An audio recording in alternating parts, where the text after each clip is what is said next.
Welcome to Built with Purpose. I am Chris Fay, and this is the show where vision meets execution and leadership leaves a legacy.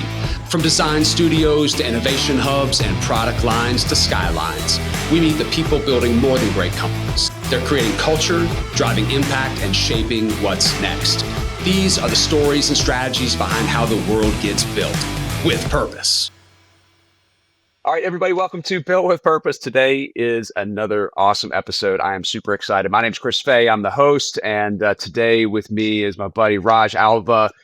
We have some awesome conversations ahead of us. Raj has got some amazing experience in private equity and mergers and acquisitions. He has been in board seats, investor seats, and operator seats. Most recently, what's going to be really cool, Raj, I'm excited to dive into this. Raj is kind of the leading board member and founding investor of Grayson Clothing. So we've got this like apparel lifestyle brand. And then he is also the co-founder and of Whiskey Gypsy. His partner is Eric Church, one of my favorite country music stars. And so we have a lot of stuff to dive into. So I'm super excited. Raj, welcome to Built with Purpose, my friend. Thank you. Good to be with you. Yeah, man. It's going to be exciting. So I met just a little bit of a quick background. I quickly met Raj a number of, I guess months ago now. We were in California. I'm part of a group called YPO. And actually I'm wearing, some Grayson swag today, Raj, to help the cause. And the Whiskey Gypsy logo there. And praying for my kids' tuition one shirt at a time. That's it, man. That's it.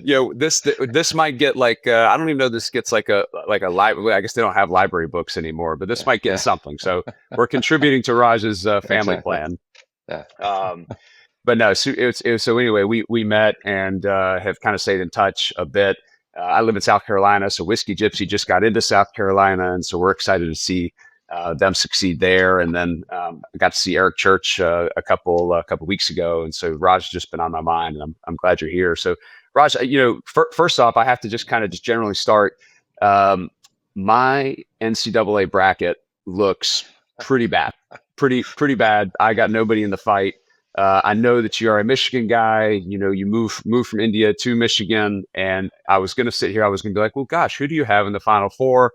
And I realized your team is there. So here's my question: What is the final score of the game when Michigan takes the W? Well, so Arizona is before that, so I'm a little nervous because I think they're the perfectly matched team for us. They don't shoot threes. They score everything from the paint. We do have good defense in the paint, so.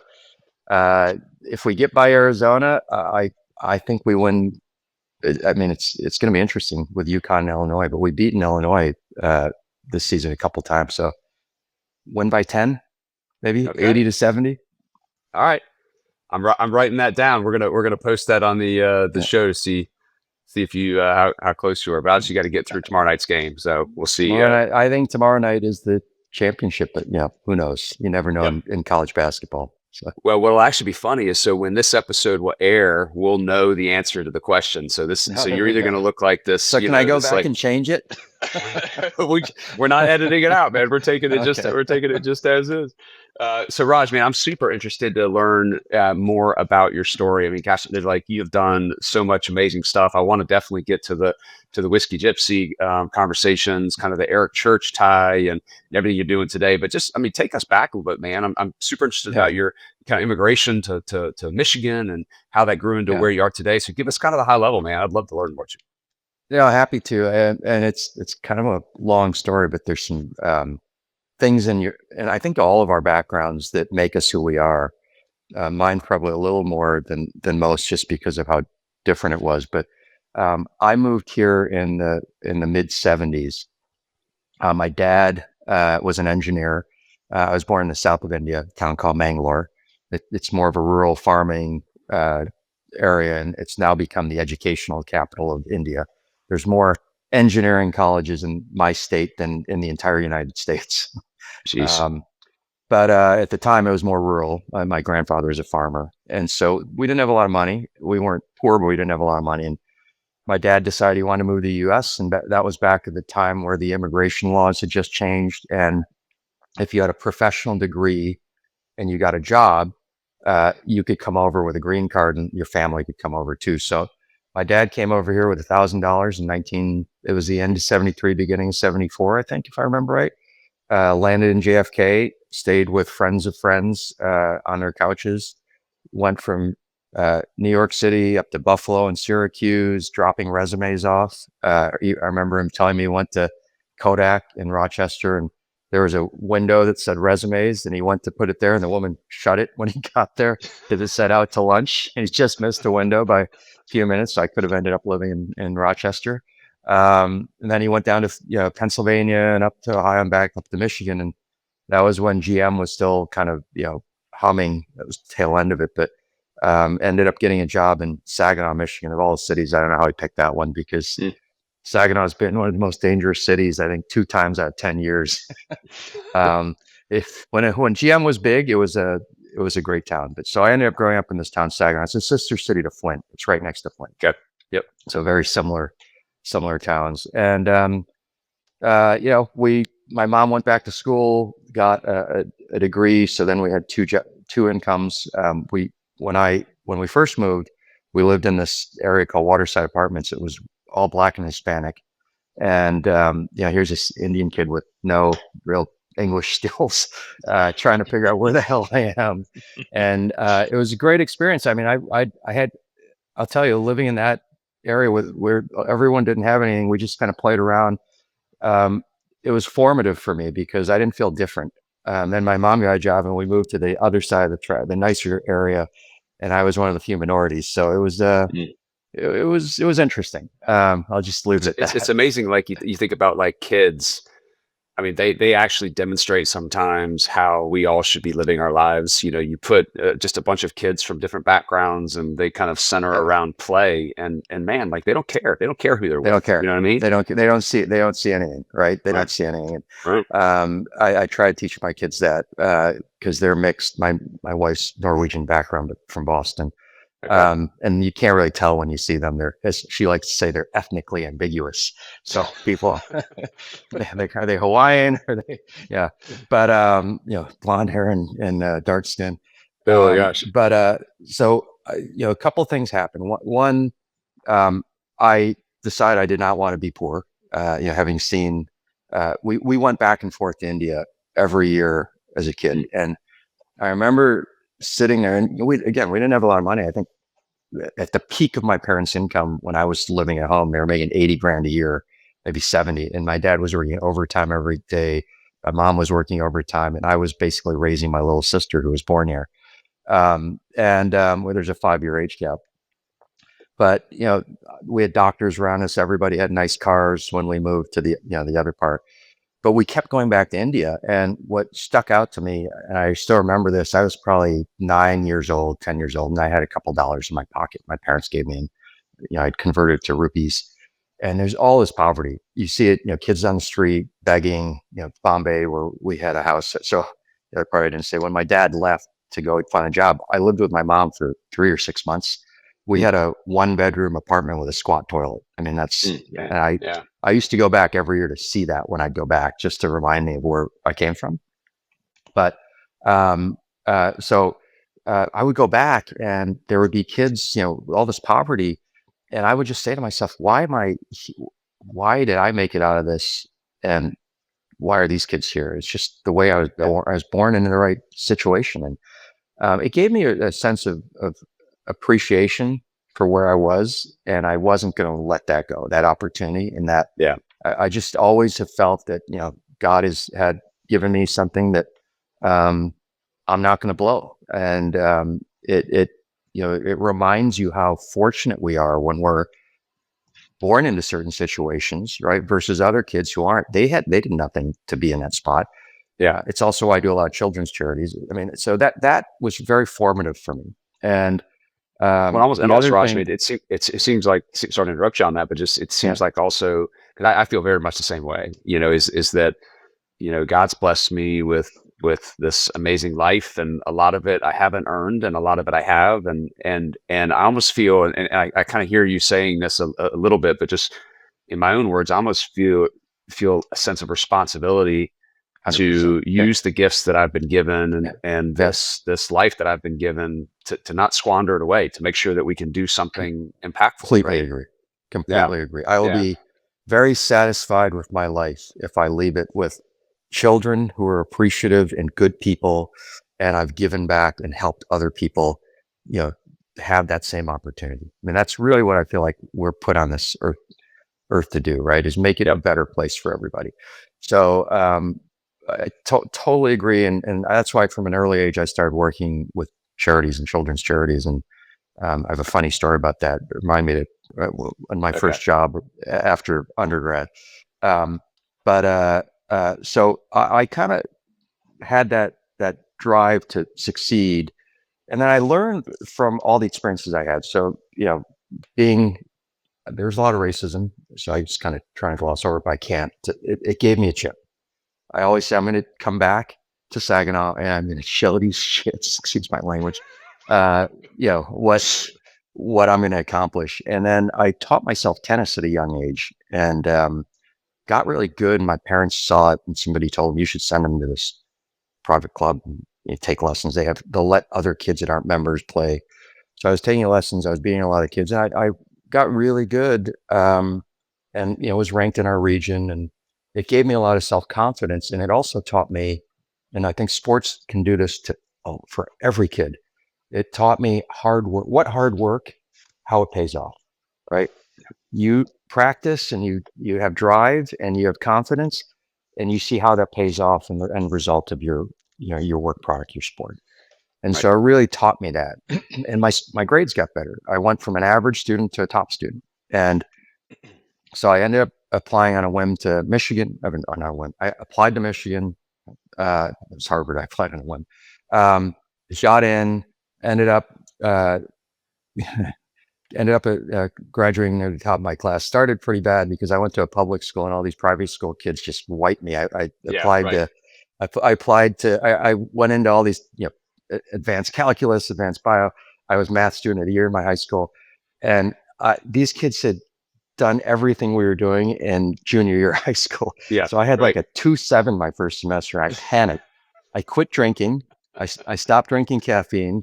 I studied, just locked in. And I ended up getting like a 3.5, and then ended up graduating with almost a 3.8. What was your master, Raj? What'd you study? I went to business. So I started out. I was going to go to medical school. That's what every Indian parent wants their kid to do, and I was seeing my parents and I business school back then in Michigan was you had to apply, and they took a very small percentage of the kids, and I got in, and it was a 2-year program, and so I ended up going to business school, but I was still going to apply to medical school because I love medicine. I love helping people and that whole concept of it. And a lot of my family are doctors, and my cousin said, hey, you should try this 2-year thing on Wall Street. It's called the analyst program, and if you don't like it, you can always go apply to medical school, and you'll be in a better spot. You'll be different than everyone else applying. And I said, okay, that's a good idea. I apply, and I got a job at Kidder Peabody, and there's a guy, Al Gordon, that's the story I was telling you, who bought Kidder out of the Depression. The guy's an amazing story. You should look him up. Albert H. Gordon. There's 2 streets named after him at Harvard. There's a building named after, I think the track and field building is named after him. He was still alive. I think he was 90 at the time. And he bought Kidder out of the Depression. GE bought it. It basically destroyed it. But I ended up working there. And I loved it. I loved M&A. I was doing mergers and acquisitions, and I really enjoyed. Did you know, Rod, like when you went to business school, did you have this vision of like, I want to start a company, I want to get into this space, or did you just knew that you wanted to get into business? You just didn't want to necessarily do the medical field. Yeah. So it's interesting. And when I was a kid, I was doing all kinds of businesses. I guess I kind of glossed over this. I was doing the whole lawn mowing, shoveling stuff, but I was also hiring kids to do it. I would go and find the customers, and I would pay them a portion. Delegating and doing the board already, right? Leveraging. I called it leveraging. Leveraging. That's right. So, that was one of our key words this year for when we kicked our company off, was the word leverage. Is how can we leverage these There's good leverage and bad leverage. That's right. That's right. Good. And then I had a whole baseball card business where back then kids didn't know the value, and they were collecting beer cans back then. The older kids. Mm-hmm. So beer cans were actually different back then. They had all these like antique. So I would go trade beer cans. I didn't think they were ever going to go up, and I'm like, you can't collect these. You're going to run out of space for their kids' baseball cards. So I would go to I would go to shows in the mall. I was 13 years old, 14 years old. I'd have a booth during baseball card shows. I was buying and selling. I probably had in 1985, 30 grand worth of baseball cards. Crazy. Yeah, at that point. I don't know Just what they're hustling worth now. now. I'm like, You're just hustling. yeah, just hustling, dude. paper That's route, awesome. all that stuff. Yeah. I actually had a flyer business. I came up with this idea that, again, this is the early 80s. Why aren't we putting flyers for advertisements in people's papers or in their doors? So I went to some local restaurants and I said, hey, I'll get these printed out. We'll deliver them. It'll be coupons. They can go back to your restaurant. So I had a flyer business I started. So I was always doing stuff like that. And then in undergrad, a friend of mine and I, the first year, did you guys have lofts in your dorms? Oh yeah. The elevator your bed. Were they already built or did you have to build them? No, I had to build. So I went to Clemson, and I lived in the oldest dorm at Clemson. And so I had previously worked construction, so I was building like decks and stuff in high school. And they didn't allow you to have any loft that would attach to your thing. And you could go buy these kits and stuff. I was like, screw that, man! I want to build my own. So I went and probably bought $400 worth of lumber, and I think I probably built the single sturdiest loft in Clemson history. Until you had to dismantle it, and you're like, "Shit, why did I do this?" But exactly. We built lofts. Everything was awesome. So my freshman year, in Michigan, you had to build your own loft. There was no kits or anything. This was 1987, and so I see it, and at the end of the year, they dump it into the quad, and then the university hauls it all away. So I look at it, I'm like, this is stupid. Every room is the same. There's like 3 different types of rooms. Why don't I just create a business where I rent these out to people and then I'll take them, I'll store them, and I'll, build them the next year. So we started a loft rental company. My buddy, who was a year younger than me, when he got there, we used his Samurai Suzuki. Oh yeah. To haul. I mean, we probably had maybe like one loft at a time, or half a loft at a time. Half a loft at a time. I mean, the thing would tip over if we sat in it wrong. But I hired 2 of my buddies. So it was me, my friend Rob, and then we hired 2 other guys, and we just assembled lofts, and we rented them basically around the cost of what the loft would have cost them, plus a little bit of labor. So we broke even. But then the next year was all profit, and then the next year after that was all profit, and then Rob had the idea, let's add carpets and then sofas and refrigerator rentals. And so it became a whole business. And a guy, my senior, Rob's junior, bought us out. So all these adults came into the business after and then bought us out. So I've always loved building things. It's always been a passion. Was that your first M&A deal? Or I guess on the Yeah, I guess technically that was my first M&A deal. Yeah. I hadn't thought about that. Yeah, I hadn't thought about that. I thought the Mid-South Railroad merger was my first one, but no, that was my first one. So I hadn't pieced that together till now. But I didn't have any money. So graduating from undergrad, I had to, I used all that money I was making to pay for tuition. My parents paid for the base, and it was in-state was pretty cheap, but I paid for a lot of my other stuff. And then, I thought I saw Wall Street as a path to make money, and then eventually take that money and do something with it. That was always my goal for going into Wall Street. It wasn't to be in it forever. It was to make enough money that I had a nest egg that I could go take risks. And the problem happened when I graduated when I finished my 2 years at Kidder. I applied on a whim to Harvard Business School. It was the only school. I went to see Stanford and I saw Harvard. And I only applied to Harvard. I decided the only way I'm going to go back is if I get in there. Otherwise, I'm going to go do something. And I was really thinking private equity because I knew that was an industry that it was brand new. You're buying businesses, you're building them. It was back when they really added value. I thought that would be interesting for me. But I got in. I told my mom I'm not going, and oh my gosh, she started crying. The history, I say, Indian mother. You got into Harvard. You're not going to go. I can't believe this. What? You can't. You already decided you're not going to be a doctor. Now you're not going to Harvard. Yeah. Oh my God, it was so bad. It was so bad. Oh, by the way, when I told my dad I wasn't going to be a doctor and that I was going to Wall Street, he was so angry. He yells in the phone, "You're only going to be a bean counter the rest of your life." And I said, "Yeah, Dad, but they're going to be a lot of beans and they're going to be mine. And they're going to be mine. Yeah. I specifically told him that. Yeah. I never forgot. I reminded him of that conversation when he came and visited me a while back. Oh, that's so good. But so I got an HBS, and my mom, I went because my mom, I knew. I always said you can't go wrong with having that stamp on your resume, but it did divert me from a path. It took me a lot longer to get to my entrepreneurial path because I went that way. Because when I graduated from HBS, I had $100,000 in loans, 7,500 in loans. And the only way to pay that off, I had a couple cool offers. One was to go open up all the Pizza Huts and Kentucky Fried Chickens in the new Czech Republic. I had some very neat job offers. Some were in hedge funds, which I thought of as entrepreneurial too, because that was the early days of hedge funds, but they don't pay, neither paid. And I had to pay my loans. So ended up going to what I thought was the most entrepreneurial firm on Wall Street, which was Lazard Frères. It was a global partnership. And it was the place to be when I joined in 95.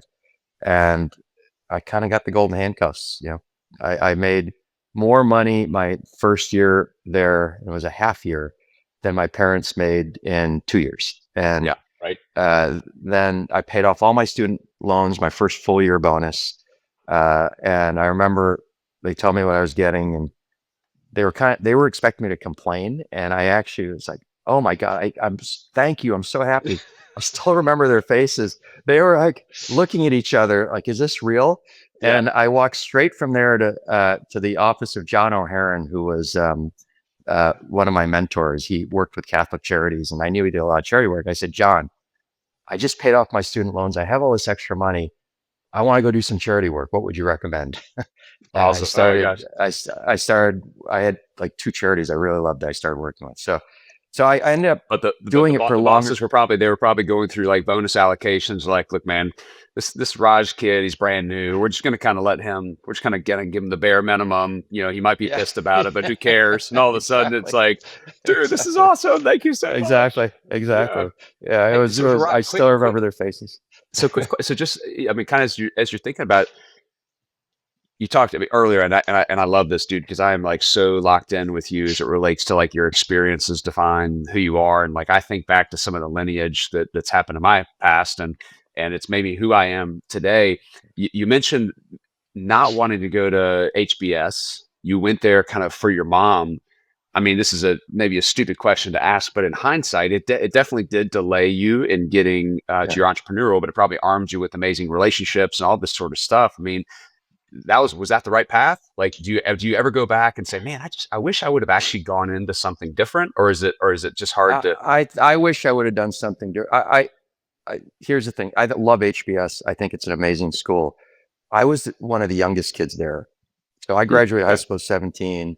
I was 22 when I started. I was 23 after my first month there. And I just didn't get as much out of it as I could have. Got it. Okay. Because it's case study, and you really need to have some experiences to bring to it, which I did. And so I did make some great relationships. I don't think any of them helped me. To be honest, some people were a little competitive, so not surprising. Yep. Right. But I at the same time think it's an amazing education. I just think I should have gone a little later.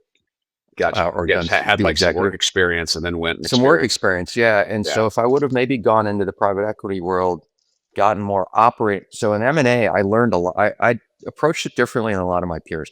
A lot of my peers looked at it as a deal, and they got in and they got out. I looked at it as I want to learn about the business that I'm advising. So I was a generalist. Helped on the Continental Airlines bankruptcy. I worked with railroads. I worked in healthcare with Bristol Myers. Actually, the head of business development at Bristol Myers wrote my letter of recommendation to Harvard. I also worked on a factory floor at GM. I didn't mention that in my summers to pay for college, in addition to all the other stuff I was doing. And that guy wrote my letter of recommendation, my foreman, the boss, which I think is what got me into HBS at a young age. But I think if I would have gone to private equity earlier, I probably would have had more operating experience and been in the weeds a little more. When you're doing M&A, even if you understand the business, you're really transactional. Mhm. Whereas in PE at that time, it was much more about operations and understanding how you're going to grow a business with leverage on it.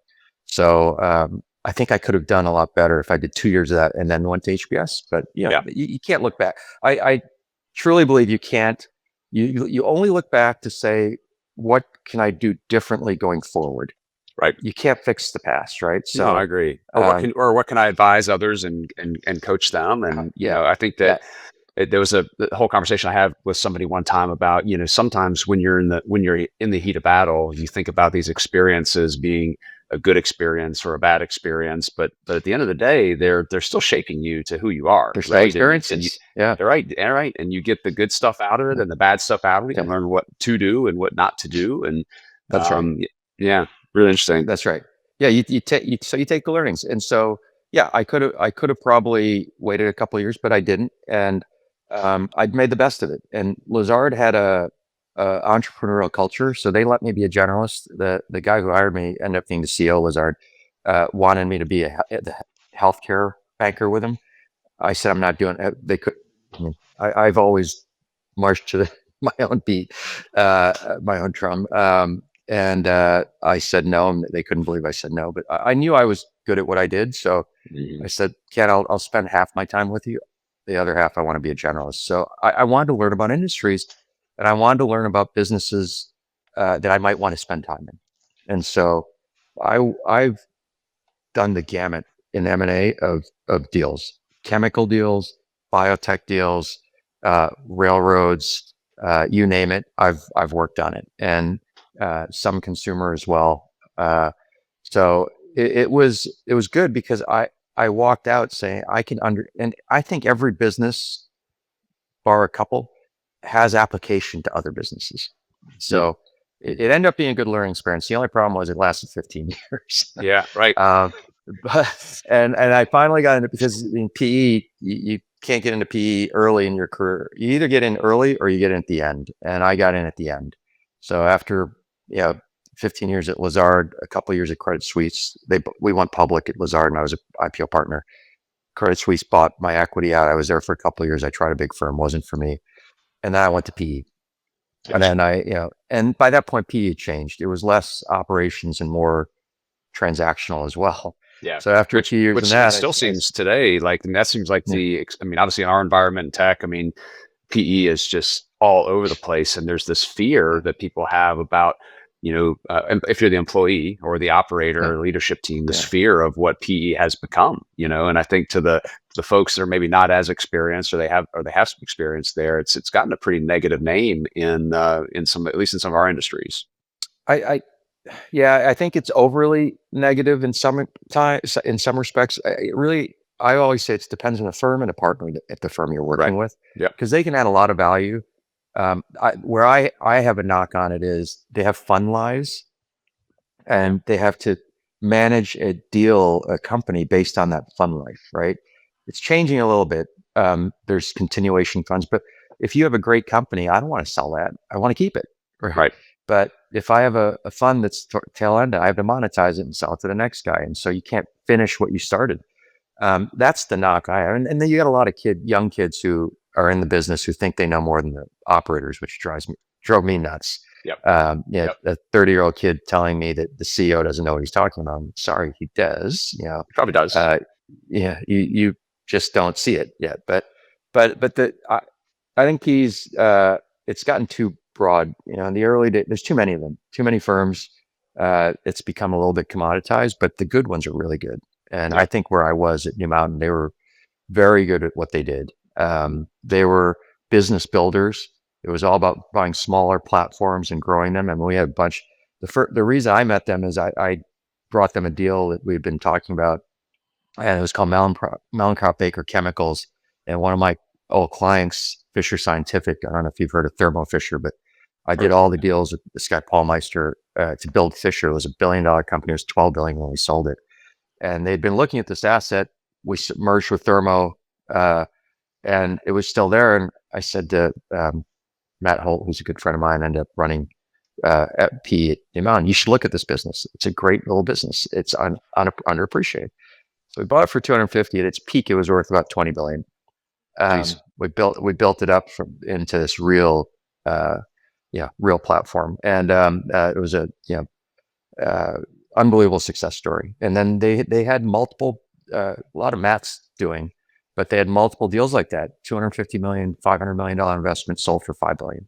All about growth, all about operating execution, but bringing in the right acquisitions. I know you said you just did an acquisition recently.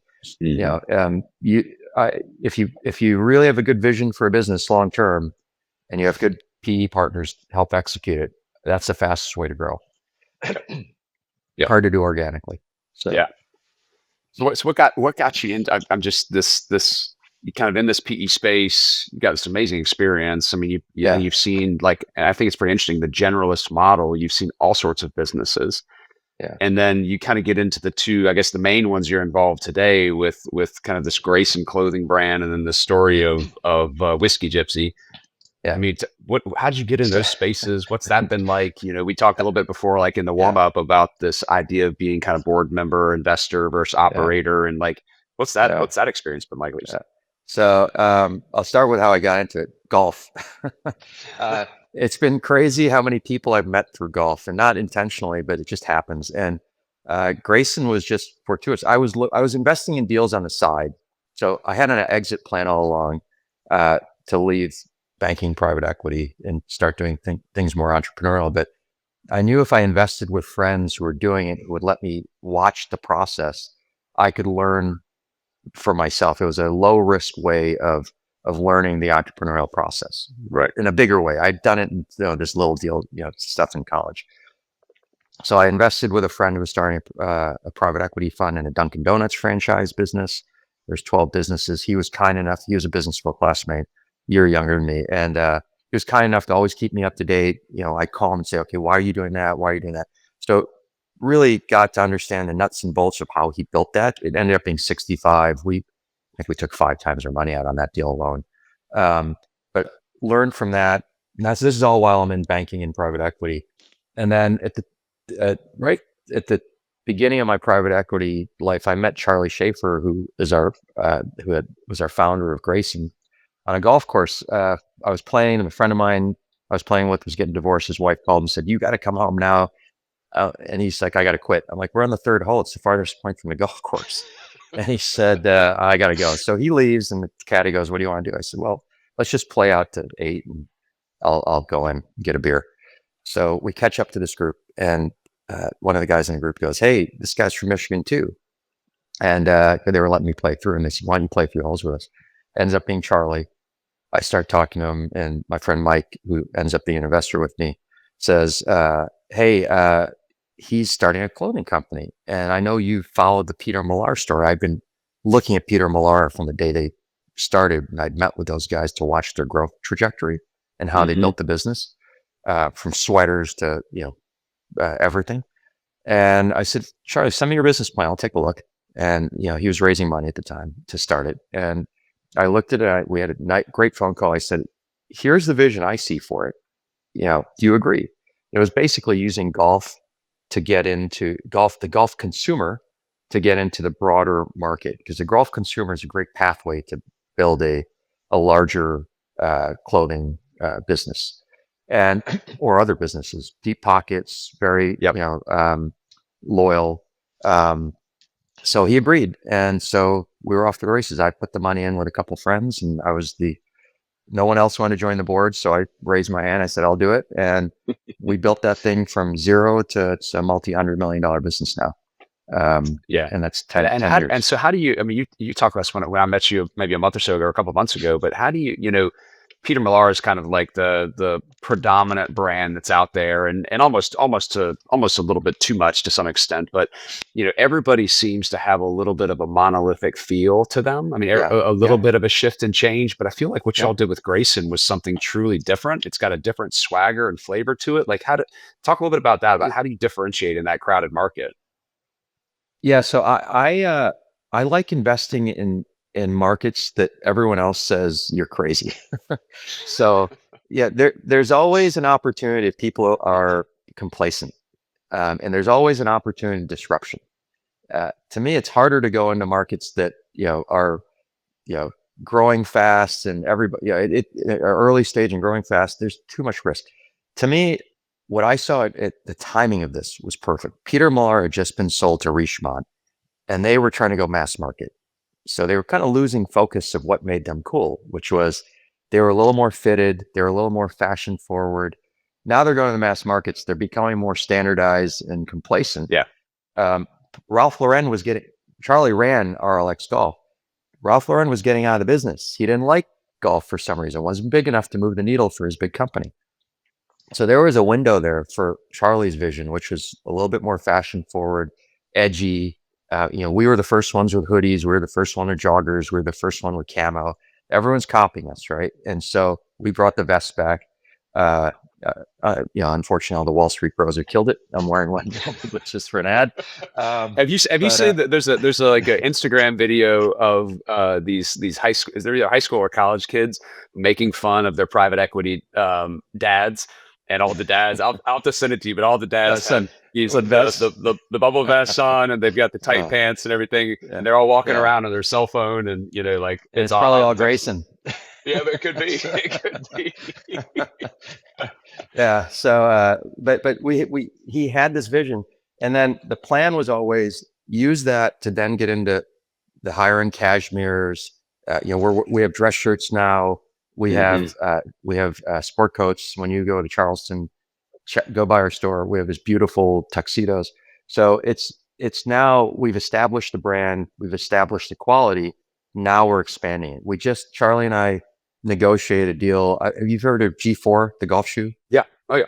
So Massimo, who's the founder and built G4 and sold it to Peter Millar, we just signed him up. So he's going to build our golf shoe brand for us. So golf shoe. Oh, amazing. Yeah, we took our first outside money in last year, and we're using that now to expand the business.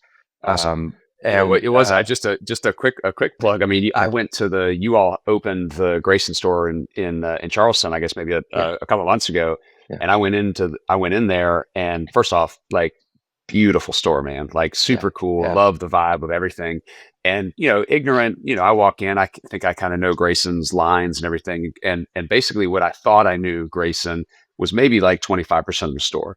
And so then I ended up seeing everything else that you all had and some various items. And I'm typically a little bit more like fashion forward. People give me a hard time because I wear skinny pants and whatever. So, but I go in there, and then I'm telling you what, man. You know why you wear skinny pants?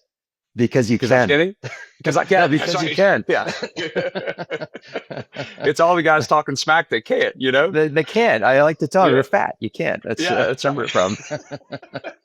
But the Grayson, some of the pants that I bought there are now my favorite ones, because my normal outfit when I go to the office, my normal outfit is I usually wear a golf shirt or some sort of pullover. I wear jeans, and I usually wear sneakers. And so the Grayson pants, there's a couple different things that were in there, were awesome. So just a little plug for y'all. The store is beautiful. I appreciate that. And lines really cool. I'm going to put my consumer investor hat on now, just to, and we can talk about the other businesses I do. But that was the plan. Capture the consumer. So we captured you with a very high quality product that you said, okay, this is good quality. I like the design. I like the way this feels. I like the brand. And then expand the brand from there. Right. Yeah, because it leads me saying, well, gosh, I wear all these other things. Like, what are the other things that potentially a brand that I really like? Right. What else can they solve for me? And let me just stay there, so I don't have to go shopping and thinking about other brands. Yeah. That's right. So we're at that stage now, and we're expanding to other categories. We're testing things. So it's been a fun build. But I did that while I was still in private equity. Then I had 4 kids in under 4 years. I got married late. I was enjoying my bachelor life in New York City, and but I always wanted kids, and I wanted to spend more time with them. So I left to go run a family office, which ended up being a little bit of a nightmare. They had a bunch of businesses that they'd invested in that were not good businesses. So I ended up effectively operating and restructuring them over the course of 4 years. And I met Eric during that time. And we started talking about golf course on a golf course again. Yeah. He was, we were in the Dominican Republic on a golf trip. There was, I think 12 of us. And I was my friend called and said, hey, do you want to come on this trip? There's a couple athletes, and there's a rock star coming. I said, oh, really? Who's that? I'm expecting to say Timberlake or somebody. And he's like, Eric Church. I said, who's that? Because I didn't listen to country music at the time. It's like, oh, he's a rock star. I said, I haven't heard of him. So I end up getting paired with him for 2 or 3 days, and he was late every morning. Every morning he was late. And I'm sitting in a golf cart. I'm like, when is this guy coming out? And every morning he'd come out with 2 beers, 2 Coronas open. And he's like, hey, amigo, boom, give me the beers. All right, he's okay. So we play golf for 2 days. Yeah, we could play golf for 2 days. For getting drunk at night, and just ended up staying in touch. And we would talk about different businesses, and he was asking me about Grayson and some other stuff. And I said, he told me about Jack Daniels, and he had, I don't know if you know this, but there's only been 2 people with their name on a bottle of Jack Daniels. Frank Sinatra was the first, Eric Church was the second. And apparently it was a massive success. They sold 14,000 cases very quickly. And I said, let me guess, you get paid by the case. And he said, yes. And I said, and they build brand value and they capture that, which is much bigger. He said, yes. I said, do you ever think of starting something on your own? And he says, funny you say that. Kenny Chesney and George Strait always tell me to do that. I'm like, I've heard of Kenny Chesney. I've heard of George Strait. Who are these? Who is this George Strait character? Who is this George Strait character? Yeah. And then I found out, King of Country. I'm like, oh, I feel like an idiot. So honestly, he probably appreciated that, because I don't know what it's like to be a star like that, but to have somebody that you can actually talk to that may not know who you are and just treats you like a normal human being. I mean, I just wonder if that's a relief from time to time for guys like that. I assume it is. I mean, this isn't meant as a flex. Through golf and through my life now, I've become friends with a lot of very well-known people and spend time with them. I treat them exactly like I treat the waiter. I don't believe you should treat anyone differently in life. Right. And there's some I can tolerate. Some of them I think want to be treated differently, and I just don't spend time with them. And Eric is a true, he's a good dude. And you met him briefly, I think, maybe in Napa. He's a good dude. So he's a true friend. And so when he called and said, I think we should do this. I'm like, do what? And he's like, this whiskey thing. I'm like, I don't know enough about whiskey, and I don't know what you mean by we.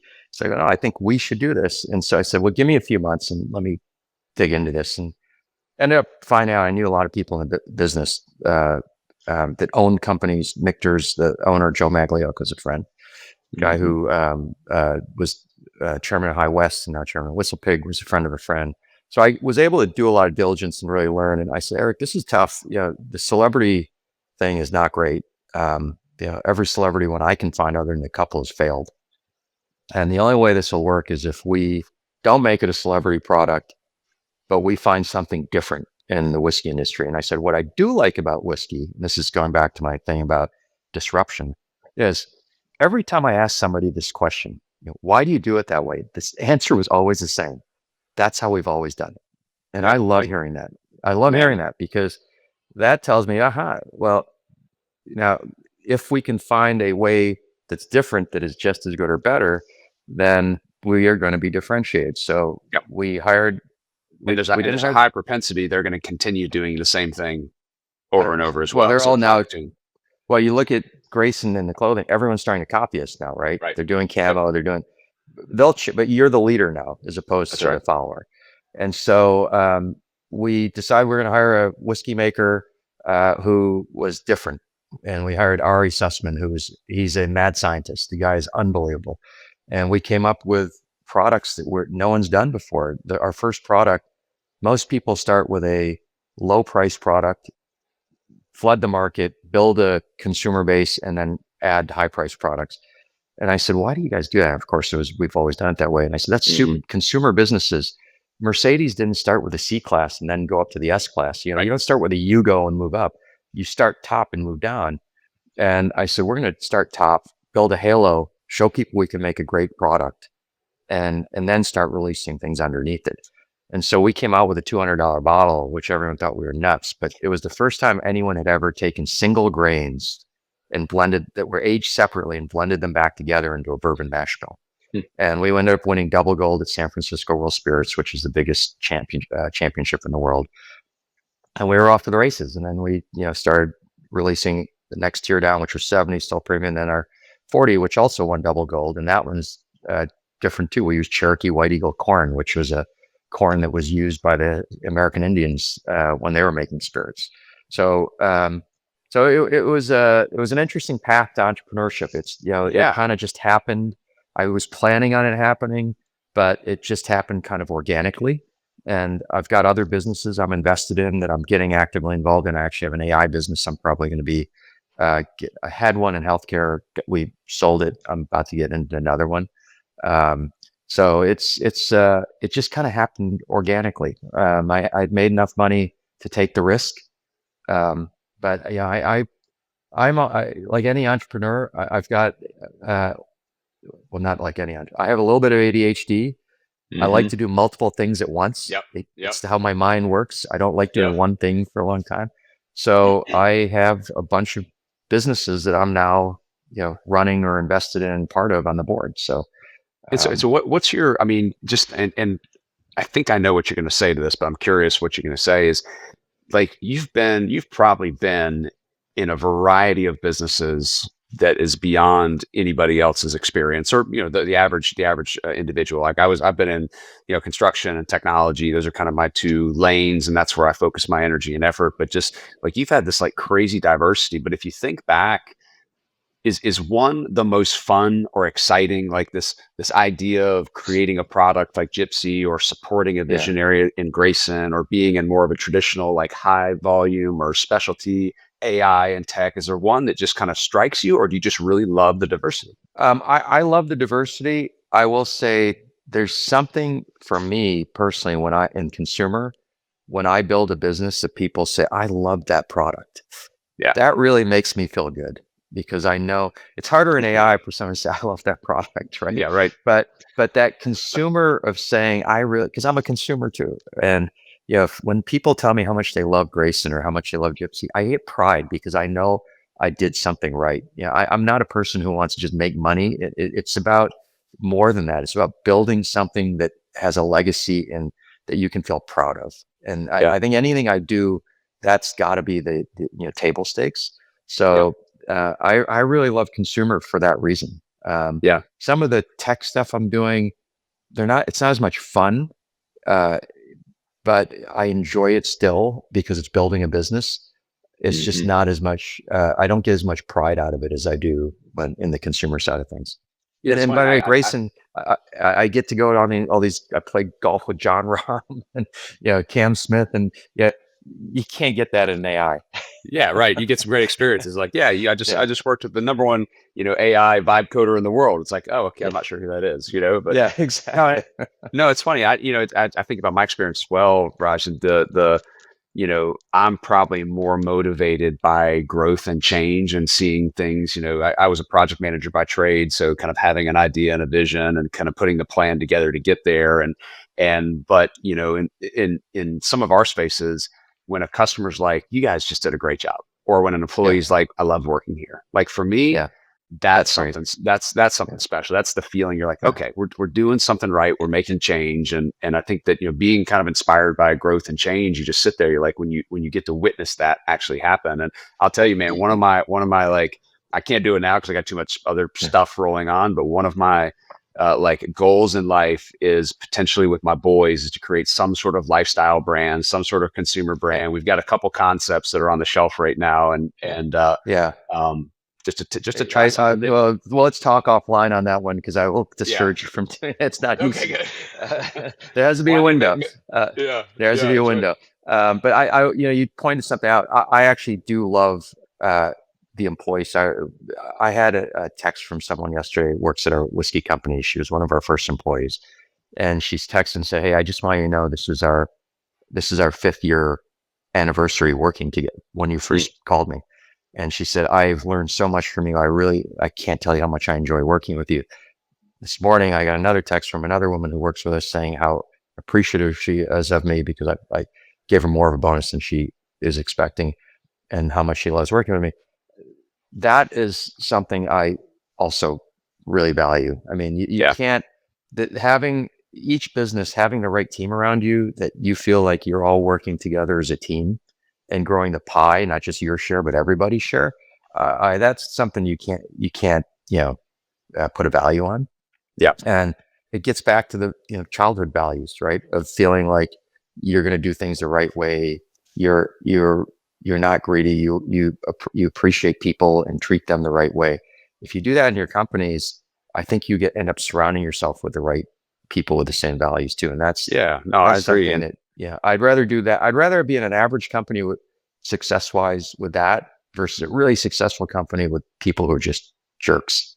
No, I agree. When I kind of back to the word, leverage, as you think about like what's exciting for me is to see when with either my influence or coaching or ideas has gone to others, and you kind of see that network effect, and then now they're teaching more folks, and now they're passing on to the next, like that's just really exciting for me. And I love kind of getting in the weeds of stuff. I just love kind of getting my hands dirty. I think it's probably back from my construction days and what have you, and really like wanting to know how things are built and how things are put together and how the company's coming together. But kind of that leverage, that network effect is when you start seeing your impact and influence on others, whether it be through charitable employees or just like companies and consumers. I mean, that just sounds like that's what's kind of driving, what that ultimately is driving you, and kind of bring it back to your purpose and where you came from. It definitely is. And I was listening to one of your podcasts. There's a gentleman who, the packaging business, large packaging company. There's one of your recent. Oh yeah. He was awesome. Yeah. It was interesting to hear him talking about his employees. He considers them, I forgot the word he uses. Is it family or families? Yeah. Families, right? And that's the dream for me, is to ultimately own a business that my family can come in, my employees, partners, families can come work in. Everyone feels like it's home, right? Yeah. That's really, because if everyone doesn't think of it as a job, when people think of it as a job, they don't do as good, of a quality of work. But if they think of it as something that's part of them, that's the goal, right? We build something like that that's sustainable. Yep. There's businesses you build just to make money, and then there's businesses you want for passion. And Eric and I, when we started Whiskey Gypsy, said, "What's our goal here?" Everyone was like, "Are you going to sell it?" And we said, "Actually, no. I think you build a business with the goal of selling it, you're not going to build a good business." Right. Our goal has always been, let's build something that can sustain. It's a tough industry, and you put a lot of money, and it's very risky still. But the goal is to build it so that we can sustain it. Could we sell it someday? Maybe, but I want something that becomes a legacy. Yeah. No, it's funny you say that, because we've had the same this company that we just bought.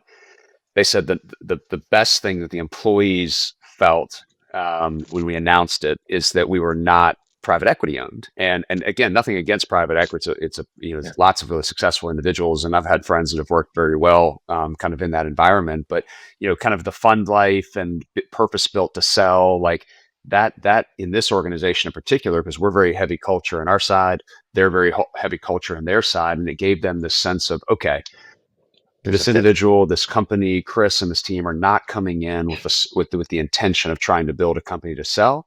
We're actually trying to build a company that's actually going to go do something pretty amazing in the industry. And I just feel like that helps rally people around that common cause and common mission. When, and look, do you sell the business one day? Well, you might. You can't say that you won't. But if that's not your main priority, and you're building it to actually build an amazing company, I just feel like it helps rally the troops around you so much better as well. It does, because they feel like it's a vision they can see, versus we might sell. Well, who knows? What do you work? When? To who? Yeah, it's just it's too vague. But yeah, building something with purpose, right? Yep. That's something I really enjoy doing. So yeah. Well, it's obvious, man, from your background and kid from India coming over, the companies, the entrepreneurial experiences, recognizing the gifts that God's given you and how you've given them, man. It is like, this is exactly why you came on the show. And the one thing I want you to change is, now when people say, "Raj, what was your first M&A deal?" It's the loft business, dude. loft You got to business, change your exactly. story. You know what I mean? It might not inspire the PE Exactly. groups behind you, but it's gonna show your roots. You're like, dude, I sold this Done company plenty of when I was in $1 billion school. deals, but the first one was Yeah, that's right. yeah. We made $800 from that, man. Like it was really good. Exactly. I think it was 20,000, by the way, if I remember. Oh, that's good. Hey, dude, that's great. Yeah, that's awesome. That's not bad. Yeah, that's so good. Well, dude, I can't tell you how much I appreciate you taking some time to come on the show. I mean, thinking I didn't know where this conversation would go, and you know, your experience has been amazing. I'm sure our audience is gonna love it, and I just can't thank you for hopping on today. I appreciate it. I always like talking to good people and hearing what other people are doing in the world, and giving back, and hopefully there's more good stories from both of us to come in the future. Rock and roll, man. I love it. Awesome, Raj. Appreciate you, brother. You too, bud. All right. Good job, man. All right. Trust it. Hopefully Right on time. That didn't like go all over the place, but no, man, it's great. It's what's funny is like the way that I do these things is I actually like intentionally. Now, some people get a little squirrely with it, but I actually like not prepping people because I think you can have a more natural conversation. And that's what I'm saying. Usually, like between 45 to an hour and change, you can really kind of nail in some good conversations. And that was great, man. You did awesome. And like I said, my team like rarely does any editing on this. It's just raw and natural. I've done a few of these now. I've probably done 10 or 15, and the first one was the entrepreneur.com one, which was like, I couldn't believe they wanted to talk to me, because I read that as a kid, and he was very casual, which was great. And so I just got comfortable after doing them, because it just becomes a conversation. It's the ones that are a little too scripted that are, I agree. I don't think they're fun to listen to either. No, I got invited to this one podcast, and I'm going 100 miles an hour, and they had sent me this really detailed prep document, and these answers I was supposed to kind of fill out, and it was going to ultimately give the script to the host. And I just totally I didn't do it till the night before.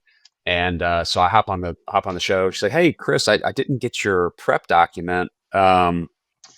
She's like, "I'm not sure we're going to be able to record today." And I was like, "Really?" I said, "Well, just she's like, "Well, without the prep document, like I don't really have, And I was like, "Well, man, you're not a." And I was like, "Okay, whatever." Like, rock and roll. Not a good interviewer.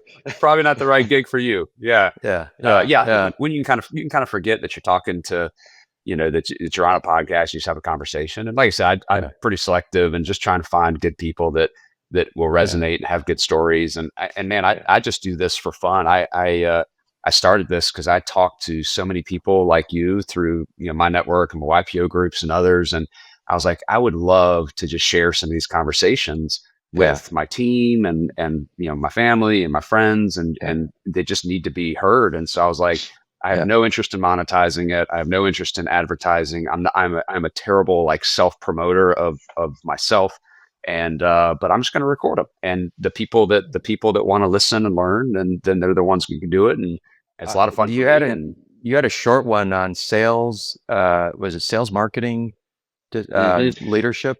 11 minutes. Yeah. That was great. By the way, it was helpful for me because it put into words what I've been telling I sent it to my CEO. It put into words what I've been trying to tell them, which is there's acting. I'm trying to remember the exact words you use. There's art and there's art and science of sales. Yeah. Art and science. And, the guy who's doing the best in our group has both. He's out there constantly networking, and he understands the technical side of our sales. He has a system and a process. He has a system in place, and he just and he's an adult. We have others who are more art. They just go and blanket the market. And then we have others who are science, and they don't see enough people. And so I said, this is what, because I've been telling him I need a list of everything everyone's seen, who they saw, and why they haven't converted. And let's have a reason for each account. Still haven't seen it. I've been asking for this for 3 friggin' months. And And that's where having a system in place, at least guiding them to the basics of the system, is really important. And we're the same way. You get really like relational people that come in that oftentimes aren't great at the system, and you get system-based people, but trying to find that mix. But still, for us, that's what I said in that podcast is, and we preach a lot about it. It's oftentimes the process is where people fall down. You can kind of teach them a little bit of the relational art aspect, although not everybody has it. But it's just the activity. They're typically not doing the activity that's going to open up the opportunities. It's ultimately going to convert. Yeah, and you have to pound the pavement. You have to be out there doing it, right?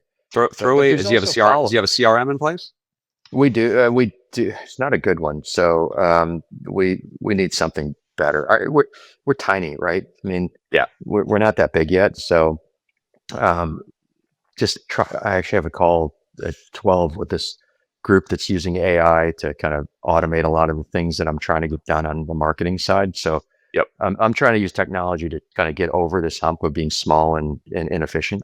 But it's a little frustrating because M&A was frankly sales. I had to sell myself to a CEO and a board to convince them to hire me over Goldman Sachs or whoever.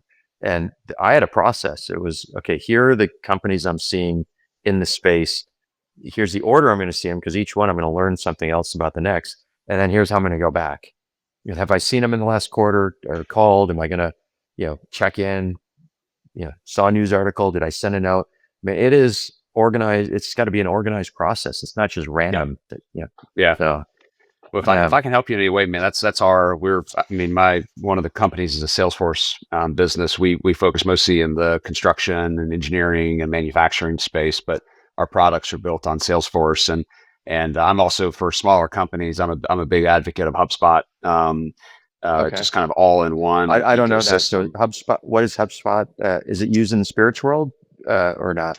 It's a good question. I don't know. It's a kind of Salesforce, HubSpot, Pipedrive, Zoho. There's all these core companies that create technology, and then you have to kind of augment them to your process. So what we did is we use Salesforce's engine, and then I purpose build it for the construction and engineering industry. Got it. So that you get that core number one CRM, globally, but it's purpose built for what you do.